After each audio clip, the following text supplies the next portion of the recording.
नमस्कार। देश की तमाम फटाफट खबरों में आपका स्वागत है। खबरों के लिए आपसे निवेदन कि यदि आपने हमारे चैनल को सब्सक्राइब नहीं किया है तो कृपया करके आपके अपने चैनल को सब्सक्राइब करना ना भूलें। तो बढ़ते हैं आज की बड़ी खबर की ओर, जो कांग्रेस नेता राहुल गांधी की है।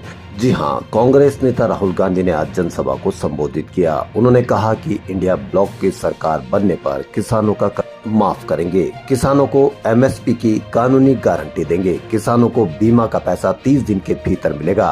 राहुल गांधी ने आगे कहा कि मोदी सरकार की अग्निवीर स्कीम सेना पर आक्रमण है। इससे 2 तरह के शहीद बनाए जा रहे हैं। सरकार बनने पर अग्निवीर स्कीम को फाड़कर कूड़ेदान में फेंक देंगे।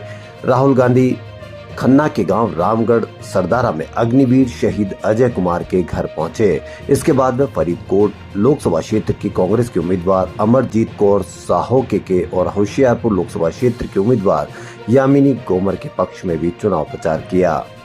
राहुल गांधी ने कहा कि मोदी ने पैसा अरबपतियों की जेब में डाला। उन्होंने ये पैसा लंदन, दुबई, विदेशों में खर्च किया, लेकिन हम किसानों, महिलाओं और बुजुर्गों के खाते में पैसा डालेंगे।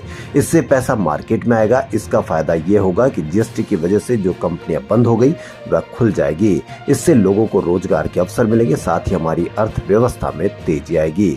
नोटबंदी व जीएसटी ने अर्थव्यवस्था को सुला दिया है। मौसम विभाग के अनुसार दिल्ली में आज देश में अब तक का सबसे अधिक तापमान 52.3 डिग्री सेल्सियस दर्ज किया गया।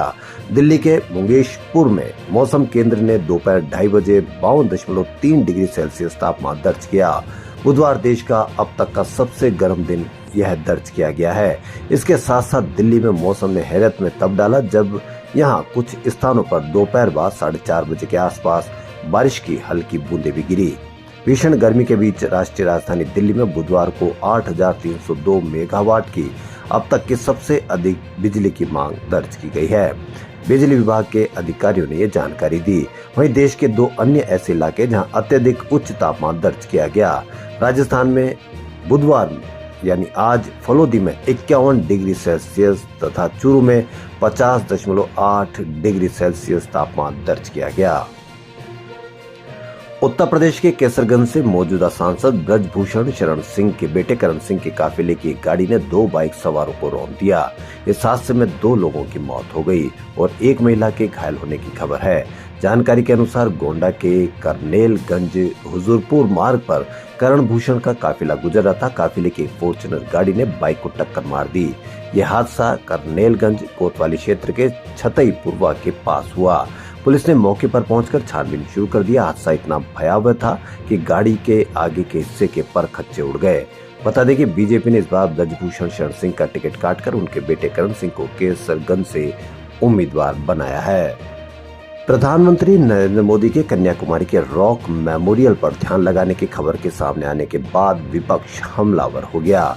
ममता बनर्जी ने कहा कि मोदी ध्यान लगा सकते हैं, लेकिन टेलीविजन पर उसे दिखाया नहीं जा सकता है। हम इसकी शिकायत करेंगे यदि वो दिखाया जाता है। क्या किसी को ध्यान रखने के लिए कैमरा ले जाने की जरूरत होती है? कैंपेन का समय खत्म होने और चुनाव की तारीख के बीच एक कैंपेन करने का ही एक तरीका है। राज्यसभा सांसद और पूर्व कांग्रेस नेता कपिल सिब्बल ने कहा कि अगर पीएम वहां प्रायश्चित करने जा रहे हैं तो अच्छा है, क्योंकि जिस इंसान को विवेक का अर्थ ही नहीं पता वह क्या ध्यान लगाएगा। वहीं टीएमसी सुप्रीमो बंगाल की मुख्यमंत्री ममता बनर्जी ने कहा कि अगर नरेंद्र मोदी के इस ध्यान को टेलीविजन पर दिखाया गया तो उनकी पार्टी इलेक्शन कमीशन में शिकायत दर्ज कराएगी। ममता बनर्जी का कहना है कि ध्यान का टेलीकास्ट करने से आचार संहिता का उल्लंघन होगा। मुकेश अंबानी के बेटे अनंत अंबानी और राधिका मर्चेंट की सेकंड प्री वेडिंग सेरेमनी आज से शुरू हो चुकी है। 4 दिनों तक चलने वाली सेरेमनी की शुरुआत इटली में हुए वेलकम लंच से शुरू हो चुकी है। यह लंच इटली के शहर पालेर्मो में दोपहर 12 बजे से लेकर शाम 4 बजे तक चलेगा।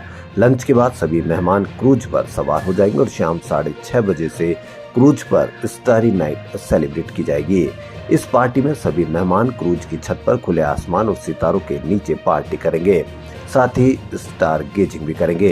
ये सेकंड प्री वेडिंग सेरेमनी जिस क्रूज पर होगी उसका नाम सेलिब्रिटी एसेंट है। यह शिप फ्रांस में बना और माल्टा में रजिस्टर्ड किया गया है। शिप पर माल्टा का झंडा लहरा रहा है। यह 29 मई को पालेर्मो पोर्ट से रवाना होगा और कल रोम के सीविता वेकिया शहर पहुंचेगा। यहाँ से फिर ये पोर्टाफिनो जाएगा, वहां से सदर्न फ्रांस के लिए रवाना होगा।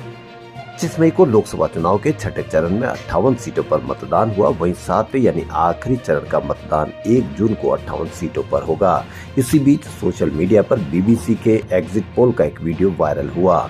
एग्जिट पोल में बताया गया कि भाजपा और सहयोगी दल 347 से ज्यादा सीट पर जीत मिल रही है। वहीं कांग्रेस और सहयोगी दल 87 से ज्यादा सीटें जीत सकते हैं। दावा किया जा रहा है कि बीबीसी ने लोकसभा चुनाव 2024 का एग्जिट पोल जारी कर दिया है। वहीं वीडियो के टाइटल में लिखा है कि इंडिया इलेक्शन रिजल्ट 2019। जब वीडियो को सर्च किया गया, नरेंद्र मोदी को भारी जीत मिली। यही वह वीडियो है जिसे बीबीसी न्यूज के यूट्यूबर चैनल 23 मई 2019 को अपलोड किया गया था। दरअसल 2019 लोकसभा चुनाव में भाजपा ने जीत दर्ज की थी। भाजपा गठबंधन को 2019 लोकसभा चुनाव में 347 से ज्यादा सीटें मिली थी। वहीं यूपीए यानी कांग्रेस गठबंधन 100 सीटों के अंदर ही सिमट कर रह गई थी। साफ है कि सोशल मीडिया वायरल वीडियो के साथ किया जा रहा यह दावा पूरी तरह से गलत है। बीबीसी न्यूज का यह वीडियो क्लिप लोकसभा चुनाव 2024 के एग्जिट पोल का नहीं बल्कि लोकसभा चुनाव 2019 के नतीजों का है। कांग्रेस की महासचिव प्रियंका गांधी ने आज हिमाचल के कुल्लू और मंडी में जनसभा की। दोनों जनसभा में उन्होंने प्रधानमंत्री नरेंद्र मोदी पर निशाना साधा। उन्होंने कहा कि प्रधानमंत्री चुनाव में जनता के बीच आते हैं और आपदा, महंगाई, बेरोजगारी की बात नहीं करते, उल्टा धर्म की बातें करके वोट मांगते हैं। उन्होंने कहा कि जिस पर छापे मारे उनसे उन्होंने चंदा लिया, केस ठंडे बस्ते में डाल दिया गया, छापे बंद हो गए। ये उनकी ईमानदारी और सभ्यता है। किसान आंदोलन करते हैं तो उनका बिजली पानी बंद किया जाता है, उन्हें आतंकवादी कहा जाता है, बोलने वालों को जेल में डाला जा रहा है। पिछले साल हिमाचल में आपदा आई, लेकिन केंद्र ने इसे राष्ट्रीय आपदा घोषित नहीं किया, जबकि मोदी हिमाचल को अपना दूसरा घर बताते हैं। केंद्र ने हिमाचल में कांग्रेस की सरकार होने के कारण राष्ट्रीय आपदा घोषित नहीं की। प्रियंका ने कहा कि आज अडानी ही खूब फल फूल रहे हैं, उनके बेटे बेटियों की शादियां हम देखते हैं, लेकिन हमारे गरीब लोग, किसान और कारोबारियों को कोई नहीं पूछ रहा और नहीं कोई दिखते हैं। खबरों फिलहाल इतना ही। यदि आपको हमारा चैनल पसंद आए तो लाइक, सब्सक्राइब और शेयर अवश्य करें। धन्यवाद।